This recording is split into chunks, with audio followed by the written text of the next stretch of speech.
Two more employees of the city clerk's office have now been forced to resign in the wake of a CBS 2 investigation of ghost payrolling in the city clerk's office. The clerk, Jim Lasky, announced that he has been taking this action, saying that the conduct of these employees was unacceptable. Pam Zeckman broke this story. She's here now with the latest on this for us. Pam? David and Tracy, the clerk acted after receiving a report from the city's Inspector General earlier this week. In that report, the Inspector General recommended that at least 8 city employees from 3 different departments be fired, demoted, or suspended. Today, the clerk has acted on 3 of those recommendations. Just a few months ago, we caught Gary Pogwitz out golfing with his boss, City Clerk Jim Lasky. Today, both Pogwitz, Lasky's $67,000 a year chief investigator, and his partner, Michael Duranzo, were forced to resign. And Donald Zakowski, another member of Lasky's foursome and the clerk's manager of tax administration, was demoted. The action was taken shortly after the Inspector General's office recommended they all be fired. This is a great development for the taxpayers because their money is not going to employees that abuse the trust. These are individuals that were supposed to be doing their job. They weren't doing it.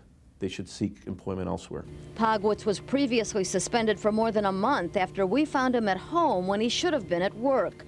On another day, Pogwitz and his partner worked for only an hour and spent much of the rest of the day at bars in Chicago and Cicero. The Inspector General found even more violations, leading to the recommendation that Pogwitz be fired.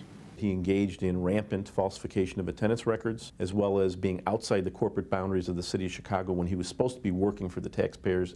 The Inspector General also recommended that Zakowski be fired. Instead, Lasky suspended him for 60 days and demoted him to a project coordinator with a significant cut in his previous $88,000 a year salary. This on top of a previous 5-day suspension for improperly altering timesheets on days he was playing golf with the boss.